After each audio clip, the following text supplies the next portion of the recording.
Hello, everybody. Yeah, welcome to the podcast. Thank you for joining me. I've got Christian Finnegan. It's Finnegan Fridays. And also, for the first time from Sister District, I've got Lala Wu. Very smart, brilliant, great conversation.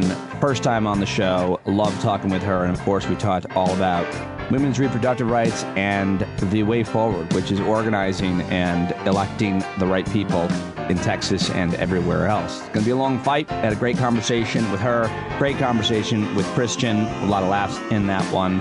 As always, great way to end the week with him. And it's Friday, and so I don't do the big news segment on Fridays, because on Thursday nights, I do the happy hour hangout, actually. Recording this before the hangout, so I don't know how it went. No special guest, but I am looking forward to hanging out with folks. And so, no, I can't recap it because it didn't happen yet. But I am very excited to have both my guests. I had a great week. It was super busy, really productive. Continuing my exploring a run for town council for one more week, and I've decided I'll make a decision at the end of next week.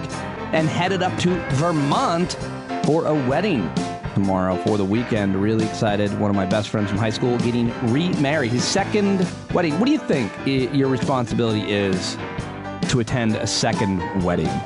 How does that usually work? Those of you that have been married twice, what are your expectations?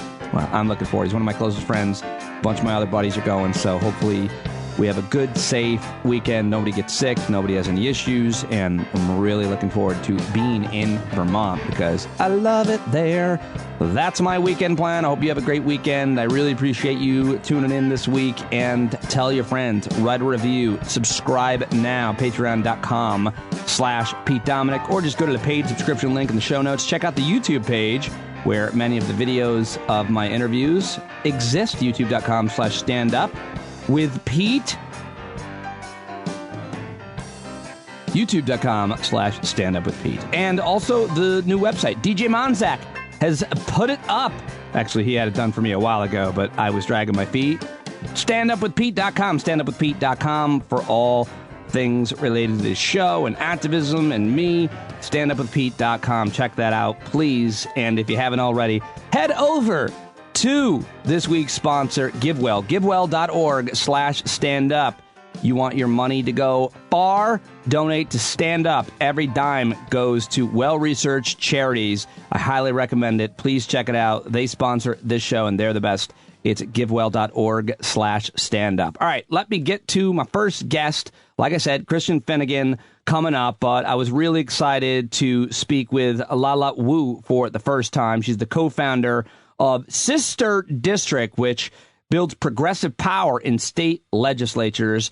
Former environmental lawyer, and sisterdistrict.com. She herself is on Twitter at _ that's the first character, at _ LALA _ WU _ That's complicated to hear into your ears. Sorry, I'll have a link in the show notes. Ladies and gentlemen, introducing for the first time ever on Stand Up, very excited to welcome and bring you Lala Wu. Okay, so I've got her now. I've just told you all about her. First time I've ever talked to her and interviewed her, and I'm really excited and been super impressed with your work and your career and your organization. Lala Wu, welcome to Stand Up. Thank you so much for joining me today and on short notice, too. Thanks for having me, Pete. So tell me first a little bit about your organization, Sister District, and then I want to ask you about your reaction to the news. Sister District builds progressive power in state legislatures. And the reason we do that is because it's where the rubber hits the road in terms of policy. It's where the policies that really matter to us, that impact our lives, whether it's reproductive rights, which will be an issue of we're going to talk about today, voting rights, which has also been a really big issue in the news, labor, education, climate, you name it. So much of that happens at the state legislative level. Not to mention that when it comes to redistricting, gerrymandering, all of that, it all happens at the state level, and you can really make an outsized impact. And so Sister District, we build progressive power in a variety of ways, but what we really are known for is our 50,000 members across the country, organized into local teams that we so-called sister up, like a sister cities concept with 2 to 4 state legislative candidates per year for support.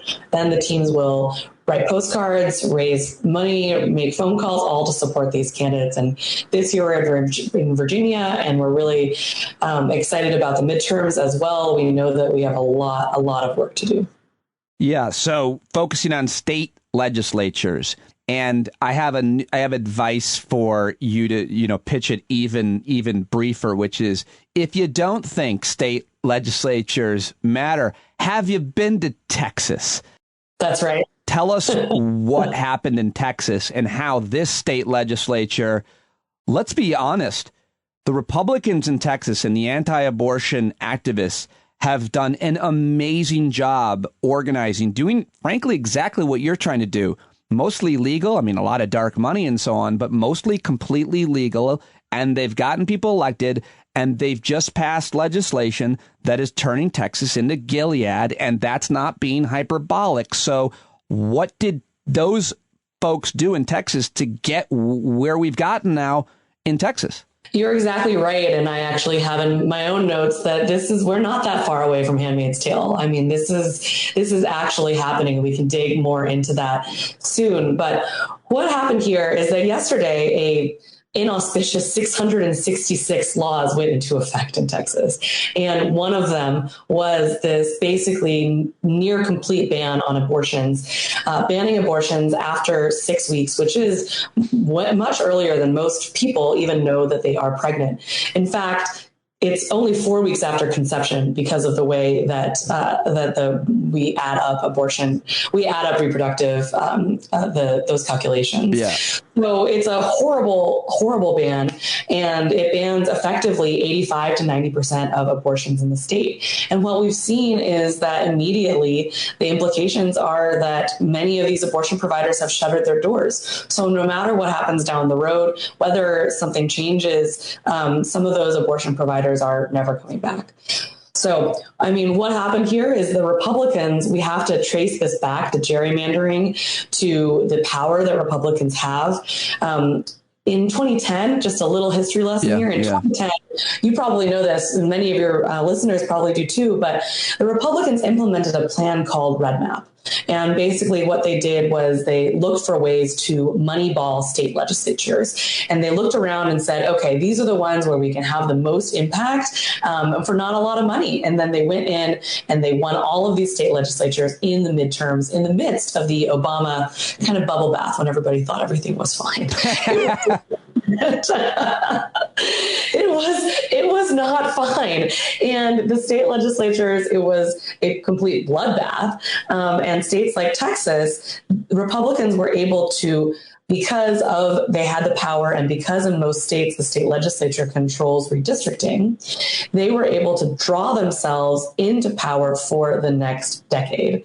And basically how they did this was you can draw these districts in these very precise ways. For example, Austin, Texas is represented by 5 congresspeople. Only one of them is a Democrat, because they basically carved all of the Democrats and spread them out, cracked them among these other districts, and packed the remaining ones into one district. So gerrymandering has these massive implications, because it means that Republicans and Democrats alike, but there's very, very few Democrat gerrymandered states. Generally, Republicans in these very safe, extremely gerrymandered seats are not accountable to their voters. And so then they pass these laws that nobody actually wants. And this is the kind of thing that we are seeing in Texas. That's kind of the history and the context of how we're getting these horrific laws. So I'm feeling myself losing hope as you talk. And so I want to pivot to your successes with Sister District and point to, it actually is working. And then I want to say a clever phrase from some civil rights hero about how progress is made, but I don't have one. So how is it working? Well, the arc of justice is long. Thank you. And it bends towards justice, but really only if we work very hard. Yeah. I think that it needs to be said that the outcome is not guaranteed. But what we do know is that we can succeed if we put our resources in the right places. And that's why Sister District focuses on state legislatures. I think Virginia is a really incredible example of what can happen when we focus on state legislatures. So, for example, 10 years ago, Virginia was a red state, but organizers on the ground there have been working very, very hard, building coalitions of people of color, of women, a new American majority, so to speak, and building that power and laying the groundwork for electoral flips. That Sister District was very fortunate and to be part of the coalition to affect a large blue wave in 2017, right. come within literally one vote of flipping the state legislature there in 2017, coming back in 2019, and then actually flipping both the state Senate and the House of Delegates. And with a Democratic trifecta in Virginia, what we've been able to accomplish is unbelievable. We've been able to expand abortion access, to expand voting rights, to end the death penalty, the first in the South to do so. The list goes on and on and on, and that's what we can do when we are able to win in state legislatures. How do you win in Texas or any of these red states where they've been gerrymandered the way that you just explained to us?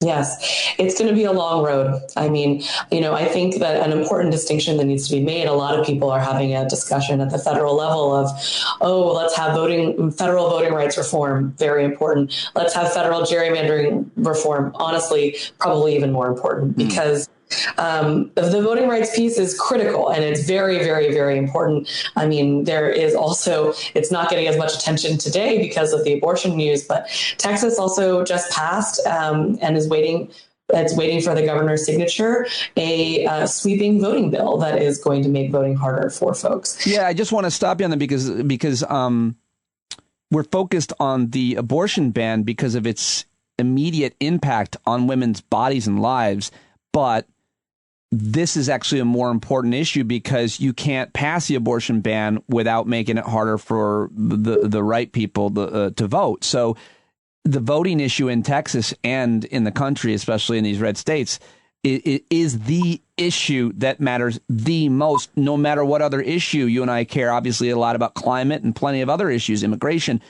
None of those matter if we can't vote because there's no other way to achieve all the goals that your organization and others have. How did I do articulating that? Do you agree? 100%. I could not agree more. And the thing that Democrats really love their issues. We love our environment issues. We love our labor issues. We love our education issues. But what we really, really need to be focused on is acquiring power. Right? We need power in order to affect the changes that we want. Look, I'm a former lawyer myself, and yes, there's plenty of lawyers who get paid to litigate against bad laws. You know what would be much cheaper and much more effective is to not have these laws get passed in the first place. And how do we do that? We have to win elections, and we have to win the right ones too. Why?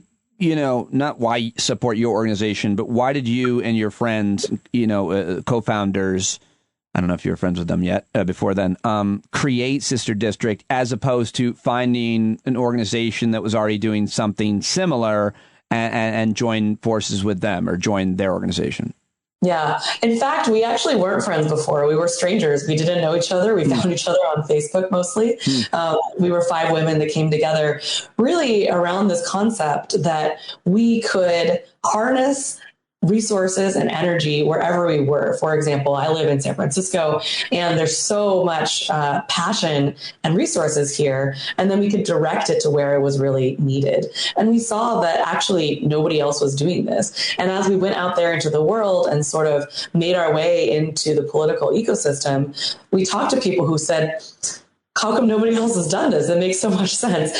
So it's really, that's what we do is we, harness the energy where it is, we direct it to where it's needed, and we focus on state legislatures, which more recently have gotten some more attention.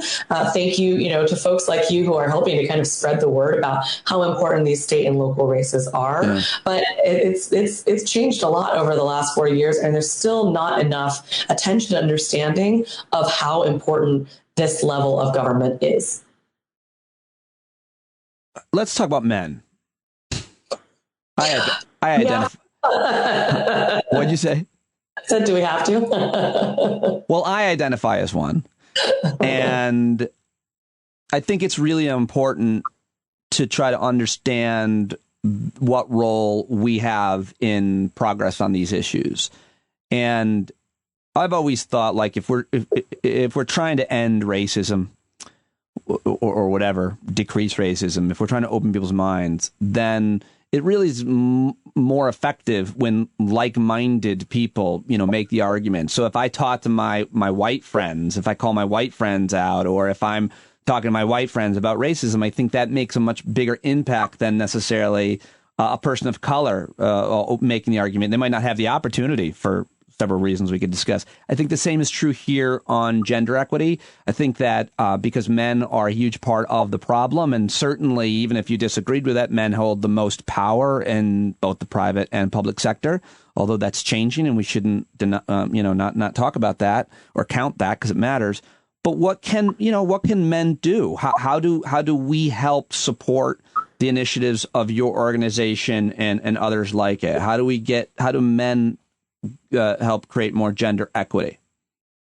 I think that you're exactly right. As you said, men in this society still have a tremendous amount of power and more money. I mean, women make something like 76 cents on the dollar when it compared to men.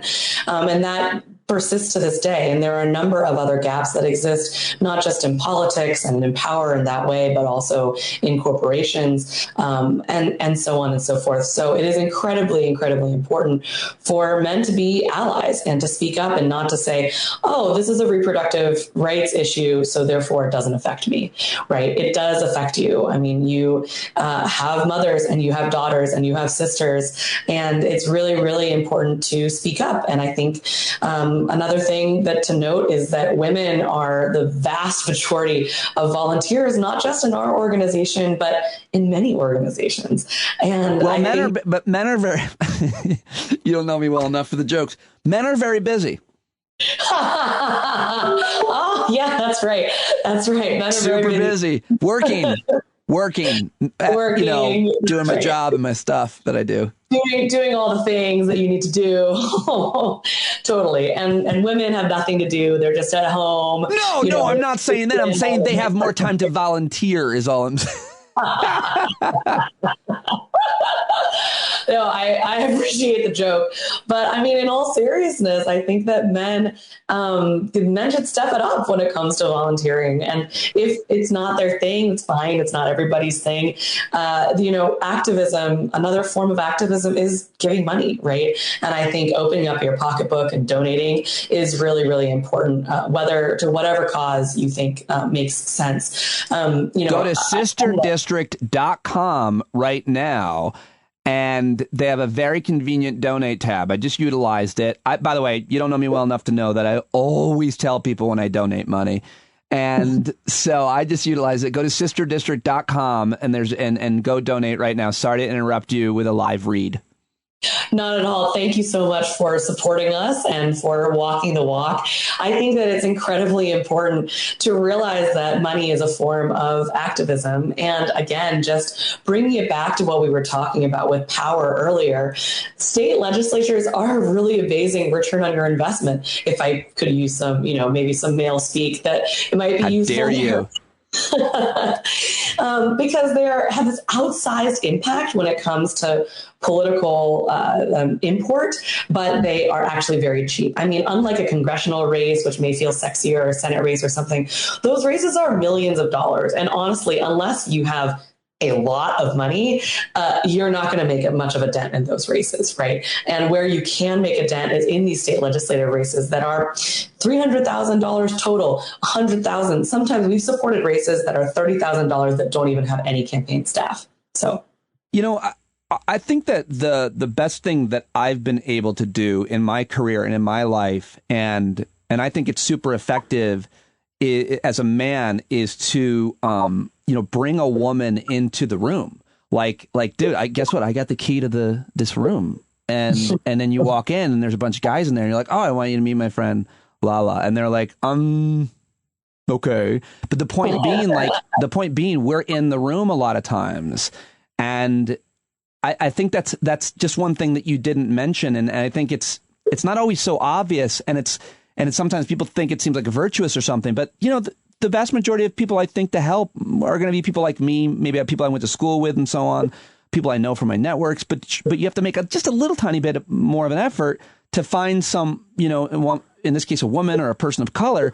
And since you're already in the room, be like, hey, come with me to the club meeting, the Elks Club, the Man's Club. You should come. There's no rule against bringing women. They just don't usually come. They don't want to come. They don't think to come. Nobody thinks to invite them. So what about maybe examples that you've seen where men can kind of open the door, provide the key, the internship, the opportunity, the job, the phone number, connecting women to opportunities? Yeah, I think that one of the biggest thing that men can do is, like you said, open the door, invite folks in, and then also just get out of the way, right? I think that that's a really important piece of it as well, is just let women bring their full authentic selves and their voices and their perspectives to the boardroom table, to the state legislative chamber, to whatever venue is at play, and let the voices be heard. And then I think amazing things will happen. And so what we really are striving for is more representation, right? At Sister District, we support candidates who are men, who are women, who are trans, all types of people. But we end up supporting a lot of women. I think our slate right now is 9 women out of the 12 people that we're supporting. And that's because we're really trying to build the democracy that we want to see. And we know that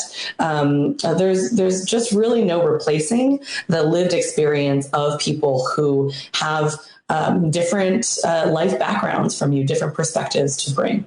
Yeah, that's for sure. I mean, it makes all the difference in the world. I sometimes get hung up, or people have been, accuse me of saying, a lot of the reason I care about these issues is because I'm raising daughters, and they're like, well, that shouldn't be why. And I'm like, no, listen, it is, because you look at life through somebody else. If my child had a disease, like I always say, like cystic fibrosis or something, I'd be really concerned with cystic fibrosis because my daughter is dealing with that. So I think that whether you don't choose the gender of your child, but you can choose the issues and the rooms that you walk into. But being around women and girls, like for me, it's been fascinating because I grew up with a brother, and just watching these girls grow up and watching them around all their girlfriends and how they react to boys, and just trying to figure it out. It's really been amazing. And so I don't know what I'm trying to say. I think it matters to be around, in this case, women and girls a lot, at work, at home, and see life through their eyes, because clearly it's way different than my journey has been. Yeah, absolutely. And I appreciate that empathy that you bring to the situation. And I think it's really important. It's all I've got. It's not character.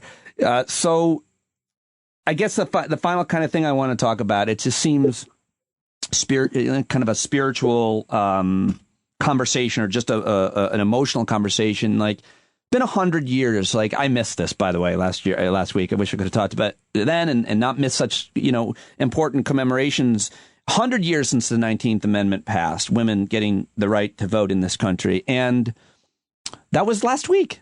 And you think of a lot of progress that has been made. But then we have what has happened in Texas. And I think we're probably going to see this, and I don't know, I want to know what you think, but in red-run states, conservative Republican-run states across the country, probably copy and paste it like right away. But a lot of us feel broken. And probably, so how do you, as an activist, as an organizer, as a woman, you know, pick yourself off the floor and think that, because a lot of people like give up. Oh, it's never going to change. And part of it is because I think we want this change to happen so quickly. But what do you say to my emotions, to others who are feeling broken, finished, and done? Well, first, I just want to acknowledge that the situation, it can't really be overstated how dire it is. It really is dire. And I do want to acknowledge that this is, you know, and it's especially bad for people of color, for low income people. You know, people in Texas are going to have to travel up to 20 times further in order to get an abortion. And as you noted, people are going to copy and paste. That's the thing with these state legislative policies, is that there have already been over 600 laws restricting abortion this year. And I think what's particularly scary is that what we've seen from the Supreme Court means that they're not interested in upholding Roe v. Wade. I mean, the Texas law is blatantly unconstitutional, as is the Mississippi case Dobbs that they took up a while ago. So I just want to acknowledge it is very dire and it is very scary. And it's really dark times. But what I do in these moments when I think about what matters to me, to my future children, to the world that I want to grow up in, that I want future generations to grow up in, I want to be able to tell people that I tried, that I did something, and that I didn't give up. Because if we all do a little bit, we can push back against this tide. We can make it not as bad. We can, dare I say, to imagine, we can make it good. You know, I'm not going to lie to say that the path is easy. It's not. Democrats are very, very far behind Republicans when it comes to the kind of infrastructure that they built and the kind of, just machine that they have to build power and to implement what they want. But we have to try. Right. And so it's a long game, but we can do it, and there are ways to do it. And I think that the way to do it is, I'm a little biased, but I think the best way to do it is through state legislatures. State legislative districts. All right. Final question. Do you have kids? No, I don't. Well, it's a parenting question. Like last night when I saw the news that the Supreme Court allowed it to stand, it was like midnight, and I asked on Twitter, how do I tell my daughters about this? They're almost 14 and 16. They love boys. And so now there's like a conversation, I've always had an ongoing conversation with them about sex and gender and everything. But like, it was like after the election, like when Hillary lost, I promised them, to my great discredit, that when they woke up, a woman would be president. And so they haven't trusted me in a while on such things. I don't know what to say to them. Do you have any advice to what parents, men and women, what do we say to young women who are old enough to understand this issue? How do we talk to them? I think we say that, we have to be there for each other, and we can't take anything for granted. And that we need to think beyond ourselves and the privileges that we have. In New York, where you live, abortion is still allowed. Where I live in California, it's still allowed. But we can't take for granted that that's always going to be the case. And we need to have compassion and concern for people who live in other states. There's 29 million people in Texas, and it's not the only state that is going to fall. There's 10 states with trigger laws that I think when Roe gets overturned, abortion is going to be illegal in those states immediately. And we have to extend our concern to everyone. And we have to know that, there are people who want to control our bodies, and we need to be ready to stand up against them. And even if they haven't come for what feels like us yet, we need to realize, that we all can't take this for granted. Yeah, so well said. I also just made me think, as you're answering that question about what I should say to my girls, it's like, because it was you answering it, I went back to the Mr. Rogers. So often, people think of that Mr. Rogers quote, always look for the helpers, and they're thinking of something after like a natural disaster or horrible, violent act. Look for the helpers. But in this case, like, you and your sisters are the helpers. Like, it's easy to look at all these horrible men, a lot of horrible women too on this issue, unfortunately, and say, these people are awful. They're horrendous people, but you don't see the helpers because they're not wearing helmets and vests and with hoses and so on. The helpers are activists and organizers and people like you. Like, there's people all over helping. And so I kind of feel like telling them about the good people that are doing the good work is also hopefully inspiring so that they don't think it's all the bad. Yeah, thanks. I appreciate that. And I would just say, if to everybody listening out there, if you are angry, if you're pissed off, if you're devastated, do something about it, right? Like, take some action, whether it's Sister District or somewhere else. Take that energy and channel it somewhere, because if you don't, this is only going to keep happening. And take that money and channel it to sisterdistrict.com. You can donate right now, and all the links to Lala and the organization in the show notes. And I can't thank you enough for talking to me today. I feel a lot better after talking to you. I feel inspired, and I'm ready to get to work. Let's keep doing it. Thanks, Pete. Great to chat with you. There she goes, Lala Wu. I'm really excited to have her on for the first time. SisterDistrict.com. I donated. I highly recommend you go make a donation to that awesome organization. And while you're donating money, it makes you feel good in times like this. Go to givewell.org/standup and sign up to support your favorite charity that will it's been so well researched, and all of your money will go right to the place that you want it to. Givewell.org/standup. Okay. My second guest today is an all-time favorite. He is a regular here every Friday as Mora Mondays and Finnegan Fridays. How about that? We have bookended this week, and I try to every week with these two guests. They're very similar in that they're brilliant, they're funny, they help me understand and synthesize the news and life and culture. They use great metaphors, and today was no exception. Christian is performing this weekend in Atlantic City. You want more information, go to the show notes or check out his website. On Twitter, he's Christ Finnegan, and right now, he joins me right now. I said right now twice. Now I said it 3 times. Yeah, you were. You said recording started. I wasn't recording. Don't tell me. I have 3 recording devices. Okay, so sorry. I don't come into your shed and jerk. Hey, the night is young. Ladies and gentlemen, it's time for Finnegan Fridays with the great Christian Finnegan, who is performing this weekend in Atlantic City, everybody. Check him out if you're anywhere in South Jersey. Yes, the Atlantic City Comedy Club at the Claridge Hotel and Casino, I believe. I don't know how hard Atlantic City got hit by this crazy storm that seemed to have blindsided us, but I do know that you guys got crushed in New York City and Queens, and I certainly did here in Rockland County, a lot of Jersey. What happened last night? Are you okay? Oh yeah, we're fine. And honestly, it was, there were still shows going on upstairs as the basement was like flooding, as like 6 to 8 inches of water was flooding the basement. It was very bizarre. I don't know why.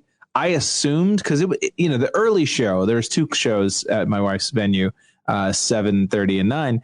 And the 7:30 was like, okay, well, maybe people didn't realize how bad this was going to be, so they showed up and then got fucked. Right. But the people who showed up to the 9, that's real commitment. I know. For a show, because it was like record-breaking rain. But there was, a good crowd there. Is it true that your wife is saying, kind of demanding, for 5 minutes of stage time, each comedian has to take 5 buckets of water out of the basement of the venue? Yes, that we have a little chain going, like an old timey cartoon, where we get all the audience members just carry buckets to pass them along. It was pretty bizarre because the QED, which is the venue my wife owns, it used to be a funeral parlor in one of its former iterations.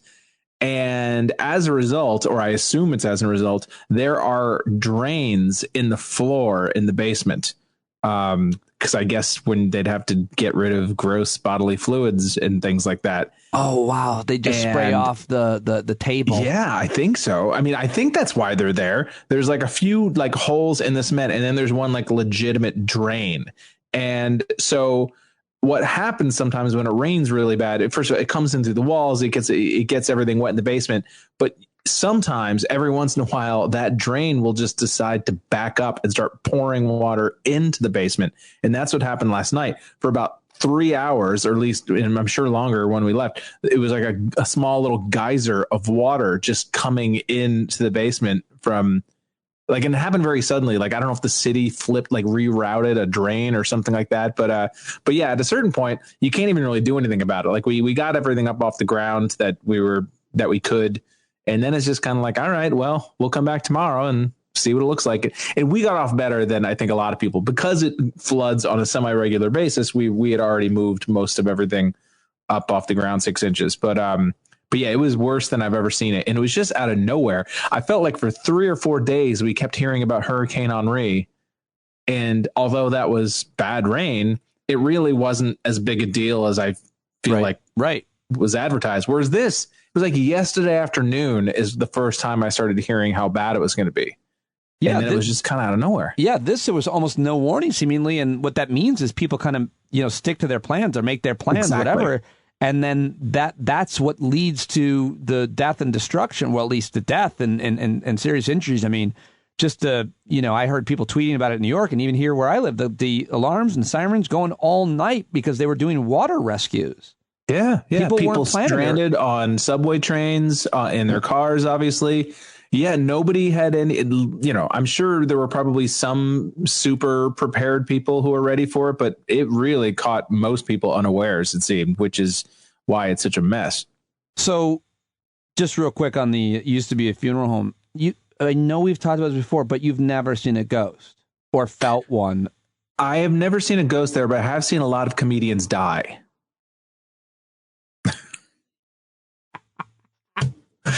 Oh, that's a comedy term, folks. So early this morning, apparently you saw this on Twitter as well.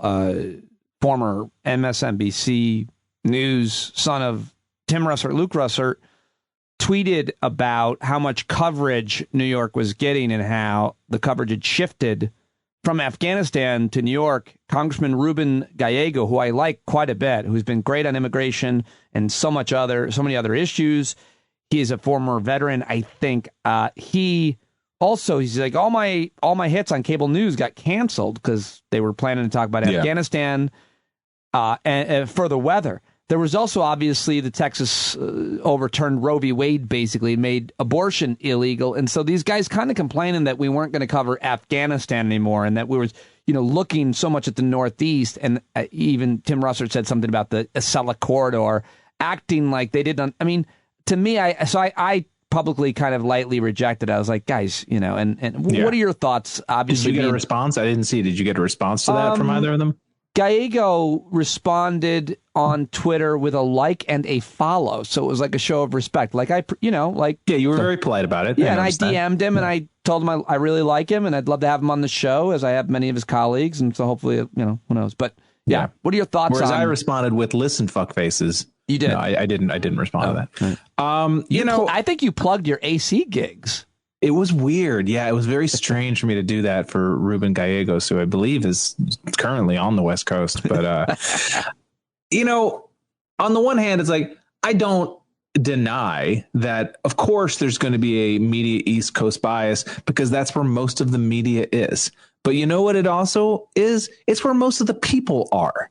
There's a lot of human beings. You can rag on the, quote unquote, Acela corridor, but look at like a shot from space where they show like light heat signatures. It's like it's from Boston down to DC. Yeah, that's where it's just one glowing orb.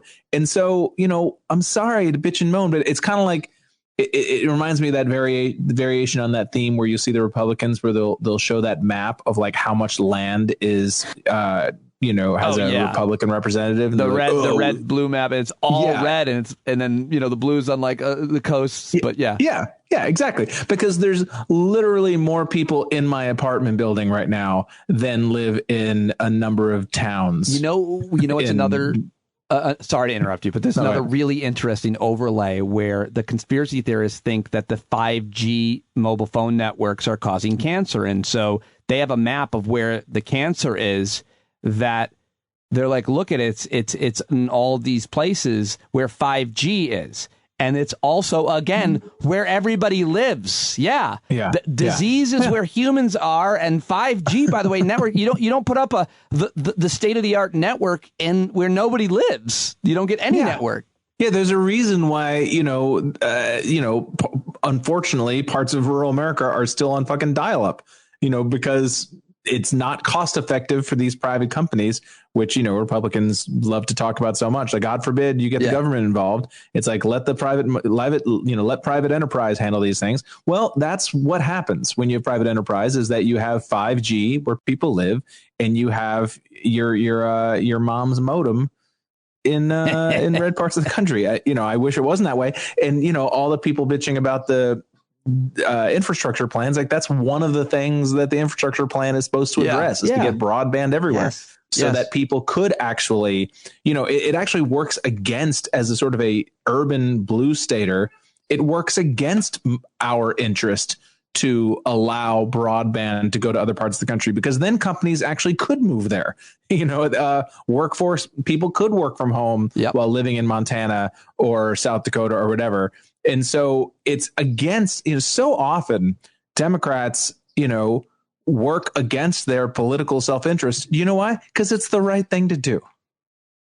Sorry, I don't know how we got off on 5G. I still don't understand. I'm sure there's probably a wackadoo reason for this, but like, what the crucial element of 5G is as opposed to 4G that creates cancer? Your brain can handle, you don't know? Your brain can handle 4Gs, you can't handle 5. Okay, well, there you go. Okay. Yeah, sorry. The brain is not made to handle more than 4 Gs. Whatever those Gs represent, they're not gravity. It's just marketing. Like, it's not. Somebody said the word 6G in front of me last week, and I got a bloody nose, and I don't even know why. I don't even know why. It just happened. I heard the word 6G. I can't even believe someone would be that audacious to even say such a thing.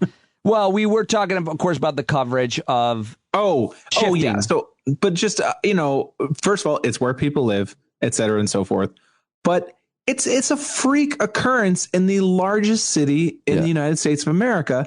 And yes, does it get more attention because it's where most of the media, a lot of the media centered? Yes. Guilty. Sorry. I don't know what you say about that. College sports gets a lot of attention in Alabama because that's a big deal there. The media gets a big deal in New York because that's what's here. If you want to know what deserves attention, it's sadly what people are most interested in at this moment. And trending topics on social media are a pretty good representation of that. And people need to just be able to break down media. TV media isn't always that nimble. And so it's hard to shift sometimes. But if you got images, give them to it, whatever they are. You got a guy falling off a plane, jumping out of a building. We'll play that shit over and over. You got flames, you got floods in the subway. We're going to play the hell out of that. You want to absolutely the swimming rats. It's gold. It's print gold. Media has to take its time and work. It would be nice if the news was still considered a loss leader. Yeah, and that was a principled thing. Everything was NPR. That would be nice. It's not. They're looking for eyeballs the same way everybody's looking for eyeballs. And showing torrents of, showing a waterfall coming in the 28th Street subway station is more interesting than sort of a dry recitation of Afghanistan talking points, as important as those might be.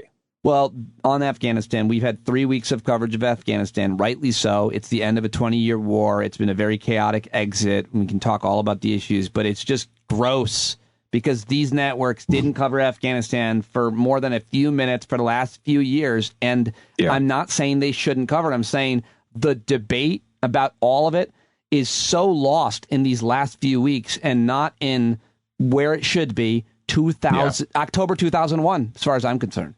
Right. No, honestly, after watching a lot of the coverage of Afghanistan over the past couple weeks, they really shouldn't be talking about it anymore because they clearly can't talk about it in any way that, presents any sort of neutral opinion. It's so funny how they spent 4 years with Trump calling things falsehoods and some people disagree and bending over backwards to not look biased, to sort of ignore what was in front of their face. But then but they have no compunction about just letting their opinions just fly. This is, Biden is a failure. This is chaos. And most of which has turned out not to be true. And you could see the frustration as none of it was working. Yeah. None of it was working. Yeah. Yeah. I'm sorry. We've probably already talked about this. No, and I'm it's sure fine. you talk about people who know more than I do. But it's still, no, you can certainly do a great analysis of both media coverage and just the importance of a 20-year occupation. Like if you want to make arguments, they got to be long form. They cannot be short. It's 20 years. It's billions and billions of dollars, thousands, hundreds of thousands of lives, millions of lives affected. Let's do a book length. Let's do a long form, hour-long podcast or whatever it is. But we're not doing it in 4-minute segments on TV news. So let's read some articles and be thoughtful and be respectful of all of the people who've been involved there. Yeah, it's like, let's look at the actual origin and growth of the cancer as opposed to just the surgery to remove the tumor. You and your beautiful metaphors to explain things. Thank you. How do you do it? So I also wanted to talk with you about the Board of Education meetings and the videos that we're seeing that are coming out from all over the country. You shared one. I'm going to play it in a second. But before I do, I don't know if you know anything about my experience from last week. I don't know if I even told you, but I watched your video. Yeah. So as a comic for 20 years, we've done it all. The most nerve-wracking gigs you could ever imagine in front of hundreds, if not thousands of people, in theaters, arenas, on TV, live. And I've never been that nervous as I was in a middle school theater following a 10-year-old who had just said, racism is over. I have a Hispanic friend, and he told me no one's ever said anything racist. Okay, up next is it Pete Dominic? Pete Dominic? Well, it was weird when that kid started humping the stool. Well, that was funny. I actually thought that was a funny bit, but when she used the mic stand as if it was a giant penis, that's always a good go-to move. I wanted to share the audio. For people don't know, these are sort of traditional hack comedy things when people hump the stool or use the mic stand as a penis. So what happened was, and I've been waiting all week to talk to you because I haven't talked to any other comics about this, was I was nervous. I wasn't prepared. I didn't have prepared comments. I don't think I did a good job. The first time I went up, I didn't share that. I got to find that video. It's available publicly. I bombed. I got heckled off of the aisle. And so when the people that went up with speeches prepared read them, got applause, and one woman walked away pumping her fist, like cheering, arms in the air, like she had really done it. And I want to play a clip of 30 seconds from a woman from Arizona doing just this, cheering for herself. It comes through in the audio. You shared this and with a comment, and then we'll talk. Here it is. If you guys can't figure out by now the science is ridiculous, then you're probably driving around in your car with a mask on by yourself, and I can't help you at this point, nor do I want to. It's not my job. I appreciate what you want to do for you and your family. I would appreciate it if you respected what I did for me and my family, because that's where we live. The United States of America. God bless America. The end. Thank you. Okay, so I've never been more upset and angry than these people going up speaking and then kind of flourishing and celebrating themselves and get huge applause like she just did. It's killing me. It's destroying me from the inside out. She had a better set than you. I get it. I've had that experience. She killed and got applause. I walked away from the microphone like while people were yelling at me. Yeah, and then you had to go back and sit down. You couldn't even leave the room. You had to stew in it. Oh, that's the worst. That is the worst. Yes. I mean, that's one of those things where sometimes a guy yelled at me, read a book. That's what he yelled at me. Read a book. Yeah. Okay.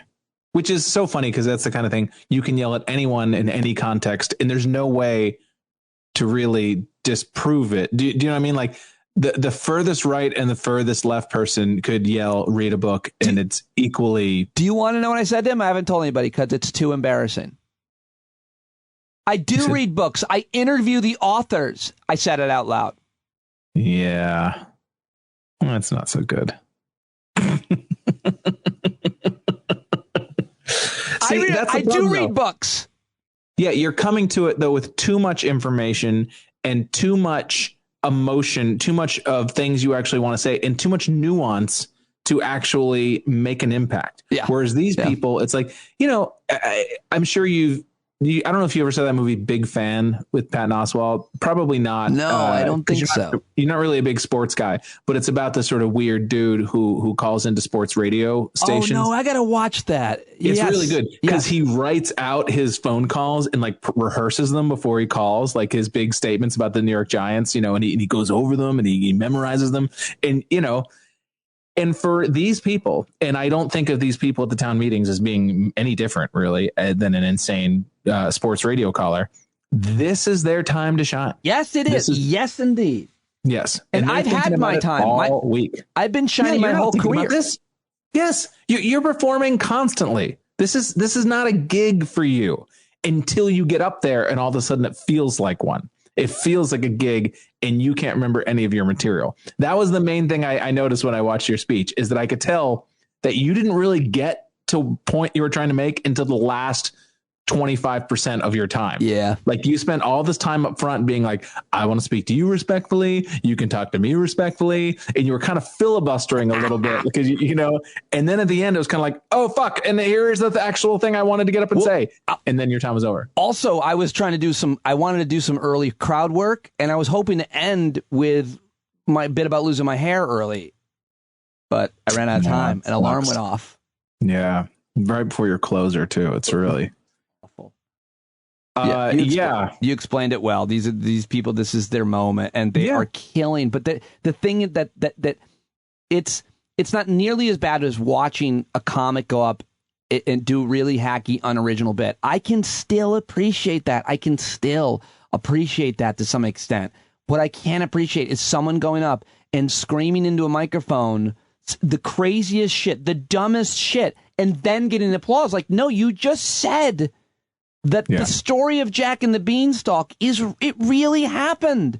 A boy really, and then people applauded you like it was the truth, and it's so much different than comedy. Well, you know what? To keep this comedy metaphor going, these people who the anti-vaxxers, the anti-maskers, whatever, for them, it's not even a comedy show. It's a bringer show. They have their 10 friends and family in the audience. I mean, these people, they're all a community that have come to sort of, they've organized being there. You're a guy who decided to make a statement at a town meeting. This is a posse of people. This is an armada of idiocy that has shown up en masse to make a point. And so, of course, they're going to have each other's backs. And it's a home game for them. They're surrounded by people who already support what they think, and their ideology is stupid as it is. It's coherent. It's concise in the sense it's not like intellectually coherent, but it's coherent in the sense that they all believe this is the same set of things, and they're not trying to make any nuanced statement. They're not trying to reach across and communicate with you.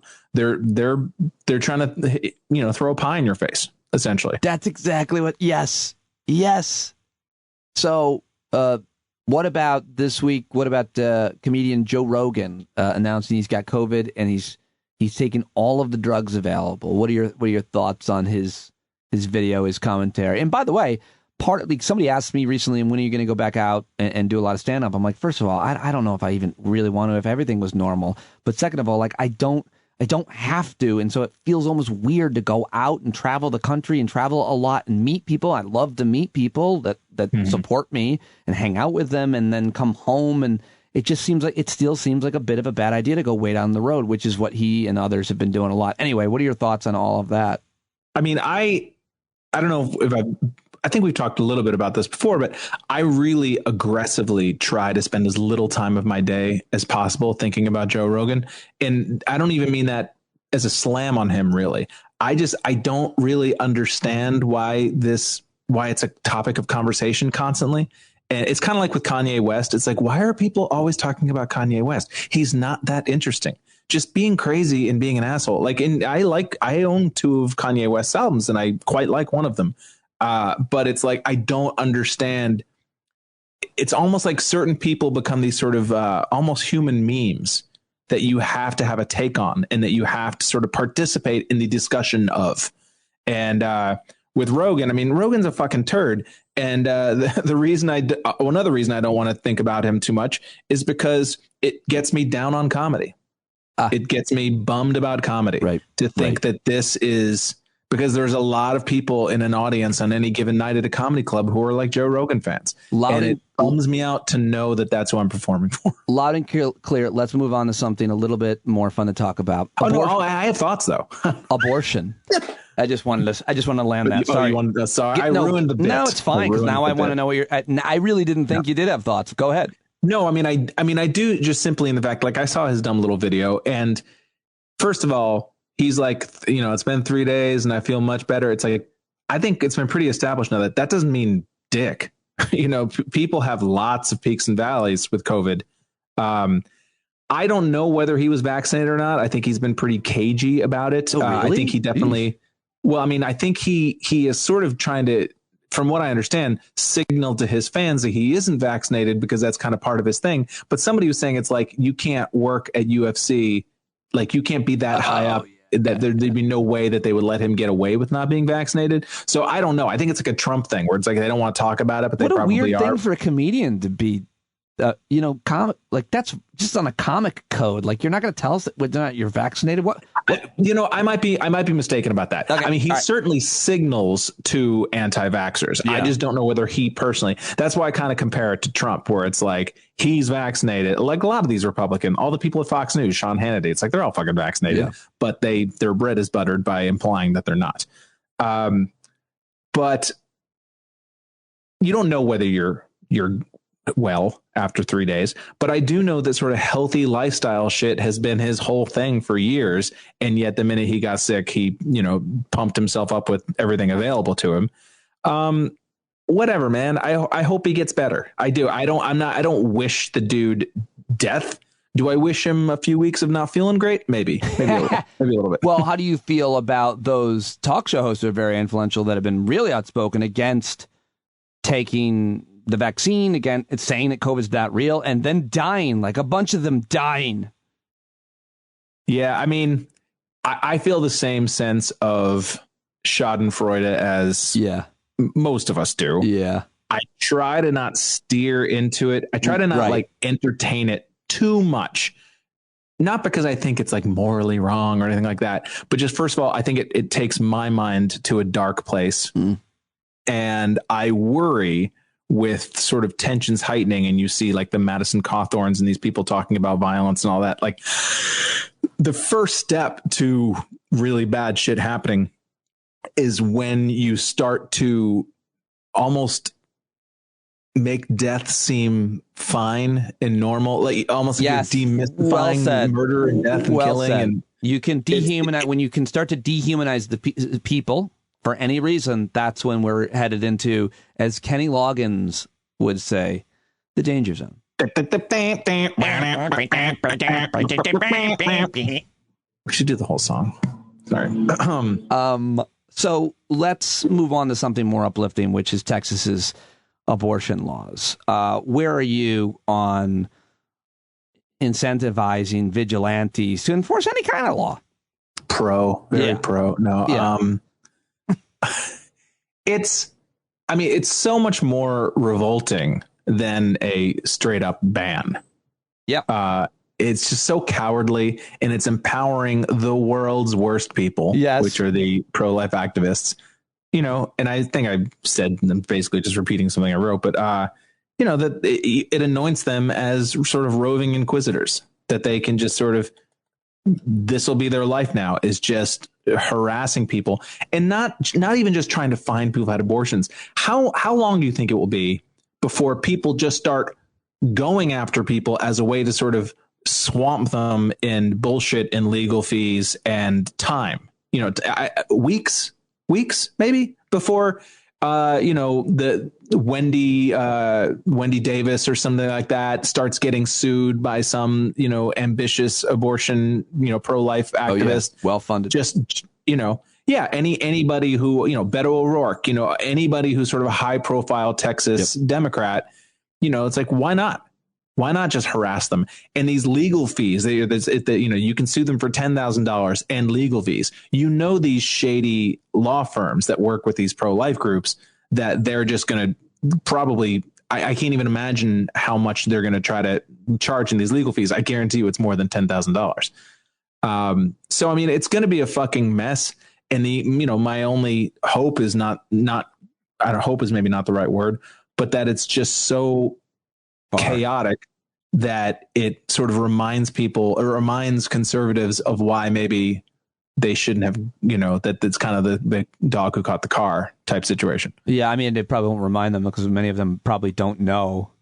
They've never been through something where they went this far, or they don't remember what it was like. I mean, if you're a 70-year-old Republican, you remember what it was like when abortion was illegal, but these people have been trying to get this done. What does it mean? I mean, a lot of people are saying this is like not unlike Trump's election, not unlike Brett Kavanaugh's appointment. It just wakes up people that are completely apolitical are just like, wait, I'm sorry, what?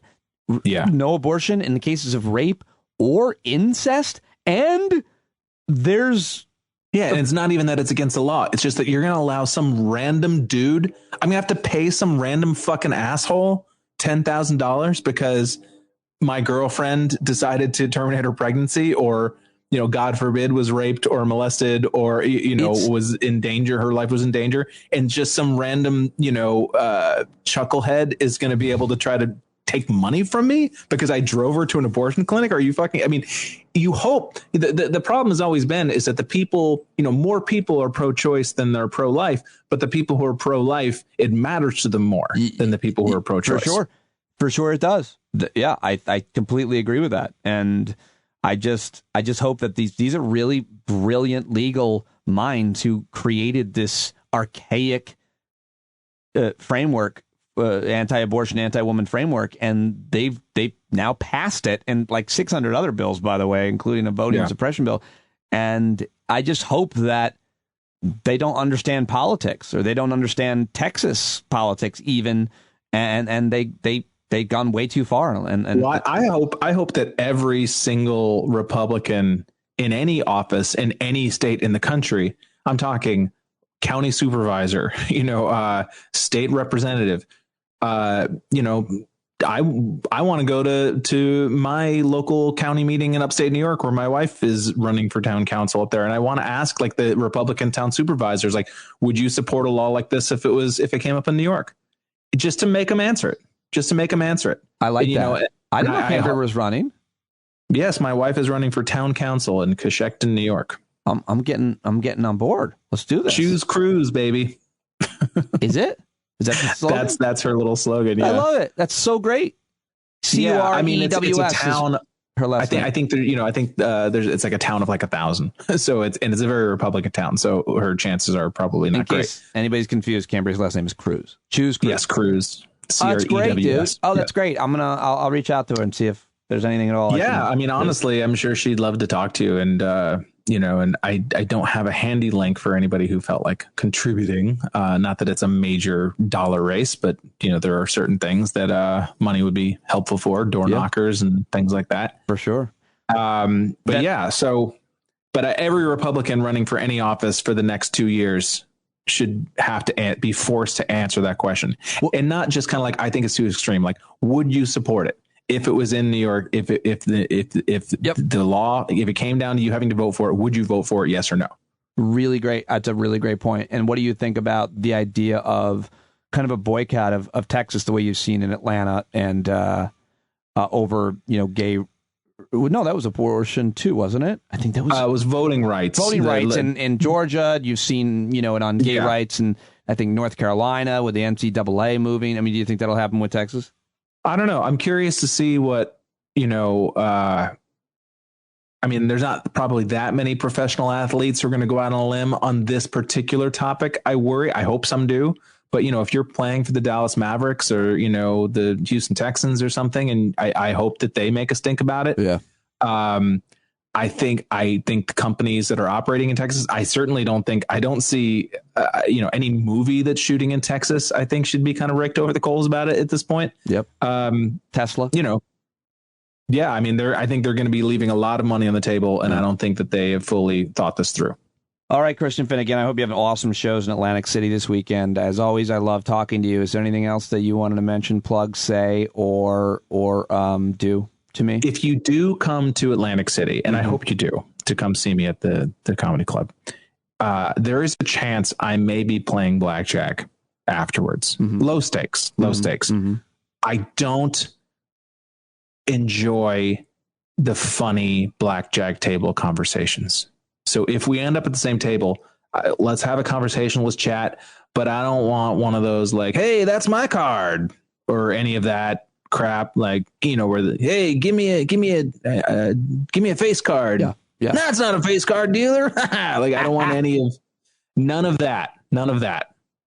What do you like? Nothing worse than funny blackjack player. So just regular is there any banter at all that you'll accept? Do you just want to stay quiet? I probably, all things to be truthful, I probably would just like. Hey man, just at your show, you're awesome. Oh God, yeah, that's awful. That's the worst. That's the worst. Good luck. Especially, if the shows go well, you may see me at the blackjack table. If not, then you'll see me crying in the tub. How much are you willing to lose? How much are you willing to lose? I'll give myself a couple $100 to play with. Right. Nothing more than that. Well, I'm not crazy. I'm going to send you some cash then. Thanks, pal. Good luck, man. Thank you very much. Thank you, Peter. Stand up.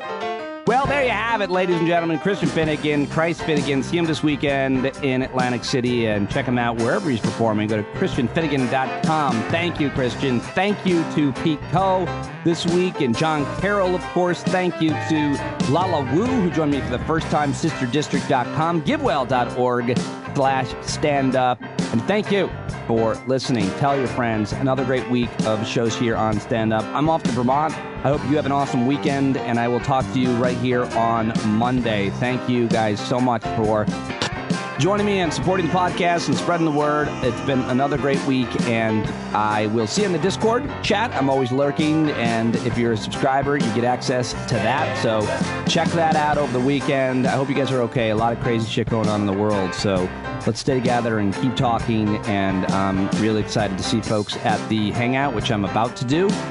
You're listening to this, it's already over, but I'm always really excited about that. And I will talk to you otherwise next week. Goodbye. I love you. Be well. Take it away. Can't see the forest for the burning trees. You got to stand up. Hey, you've been sitting so long. You got the creaky knees. You got to stand up. Stand up. I think your driving wheels been leaking grease. Boy, you better stand up. Stand up. Well, there's a whole lot more of us who know what's right. They'll keep right on ignoring us if we keep sitting tight. You got to open up the window to let in some light. You got to stand up. That's right. You got to rise up. You got to stand up. You got to stare the devil straight in the eye. You got to let him know it's his turn to go. See it clear when all you hear is a lie. So get up off of your butt, get down off of your fence. Even if it ain't a very friendly audience, well, they'll begin to listen when you start making sense. And you stand up, stand up. No need to point your rifle to defend your town. Just stand up, stand up. You know they can't deny you what you're laying down. Boy, you better stand up, stand up. Show your face of every color, yellow, black, red, and brown. She's the place where every lost child will finally be found. There's only one thing to do before we stand our ground, and that's stand up, stand up. Well, the founding fathers saw a land for all. They had to stand up, they had to stand up. They had a keen imagination for a crystal ball, drawing all the plans of a stand up. But all they had to go on was the time they were in, with other causes for laws, and since they weren't even sin, they knew that change was gonna come before the change to begin. They had to stand up. All right, they had to stand up. We got to stand up. We got to look the devil square in the eye. We gotta let him know it's his time to go and make it clear when all we hear is a lie. Why you lying awake wondering where the money all went? It'll be the cost of freedom that'll go unspent. You can see him flee the scene of that experiment if you stand up. All right, we got to speak up, we got to reach up and raise your voice in every way you know how. Don't be toes up, you got to show up. Ain't no better time to do it but now. No need to pledge allegiance to no wanton tribe. Rise up, show obedience to the voice inside, and listen well and it'll tell you not to run and hide. It says stand up, stand